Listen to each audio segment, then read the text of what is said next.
নমস্কার। কবি সুনীল গঙ্গোপাধ্যায়ের লেখা কবিতা কেউ কথা রাখেনি। কেউ কথা রাখেনি। ৩৩ বছর কাটল, কেউ কথা রাখেনি।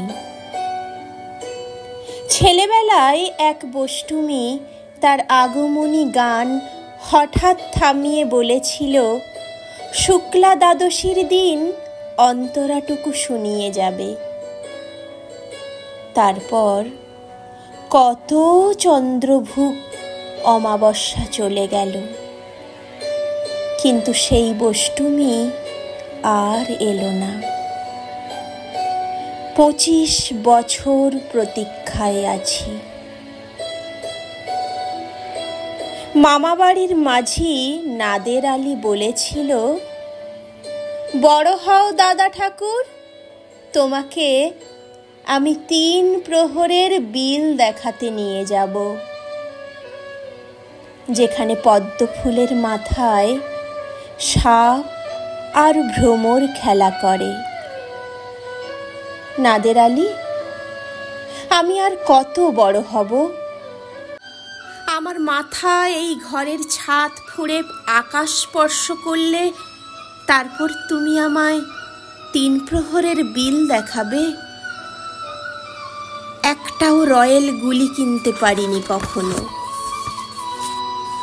লাঠি লজেন্স দেখিয়ে দেখিয়ে চুষেছে লস্কর বাড়ির ছেলেরা। ভিখারির মতন চৌধুরীদের গেটে দাঁড়িয়ে দেখেছি ভিতরের রাস উৎসব। অবিরল রঙের ধারার মধ্যে সুবর্ণ কঙ্কন পরা ফর্সা রমণীরা কত রকম আমোদে হেসেছে। আমার দিকে তারা ফিরেও চায়নি। বাবা আমার কাঁধ ছুঁয়ে বলেছিলেন, দেখিস একদিন আমরাও।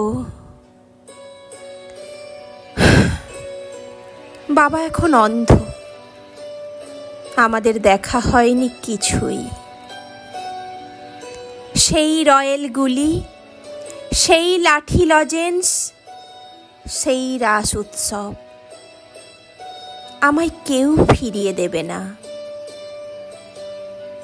বুকের মধ্যে সুগন্ধি রুমাল রেখে বরুণা বলেছিল, যেদিন আমায় সত্যিকারের ভালোবাসবে সেদিন আমার বুকেও এরকম আতরের গন্ধ পাবে।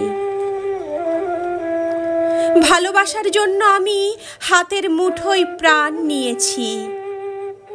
দুরন্ত ষাঁড়ের চোখে বেঁধেছি লাল কাপড়। বিশ্ব সংসার তন্ন তন্ন করে খুঁজে এনেছি ১০৮টা নীল পদ্ম। তবু কথা রাখেনি বরুণা। এখন তার বুকে শুধুই মাংসের গন্ধ। এখনো সে যে কোনো নারী। কেউ কথা রাখেনি।